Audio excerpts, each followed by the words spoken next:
جرګې پریکړه وکړه چې چونکې په دې خاوره باندې نور هیڅ بدامني نور هیڅ جنگ نشته خو پاکستانی فوج او وسلوال تنظیمونه چې په بېلابېل نامونو د طالب نه تر داعش پورې یادېږي دې جرګې مشترکه پریکړه وکړه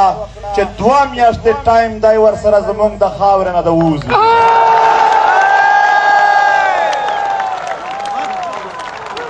که چیرې په دې 2 میاشتو کې په دې خاوره امن خرابونکي قوتونه د دې خاورې نه نه ووتل بیا به دا جرګه خپل بندوبست کوي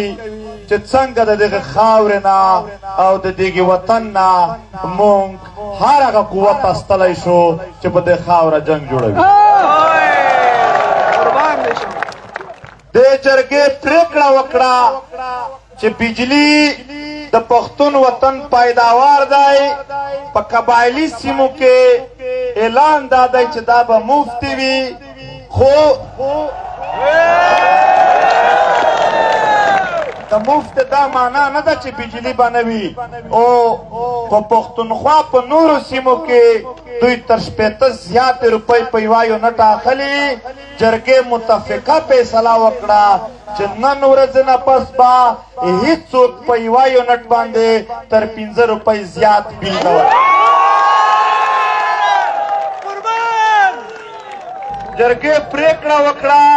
چې په ډیورنډ لاین باندې څومره هم د تګ راتګ او د تجارت ګیټونه دي په 2010 نه اول د 1893 نه واخله تر 2010 پورې چې په کومو قوانینو باندې پښتنو افغانانو ته د تګ راتګ اجازت وو بغیر پاسپورټ ویزې هغه به بیا بحال کېږي جرګې پریکړه وکړه چې د پښتنو په منځ کې کومې د قبیلو شخړې دي د یو قبیلې د بل سره یا په دې وطن باندې د فرقو په بنیاد باندې کوم جنګونه دي د هغې حل کولو دپاره جرګې خپله یوه جرګه جوړه کړله هغه به ټولو ضلعو ته ځي خصوصي به کورم ضلع ته ځي او هلته او په ټولو ضلعو کې به د جنګ بندۍ او د پرېکړو کولو د فیصله کولو جرګې فیصله وکړله چې نن ورځ نه پس وردي یا بغیر وردي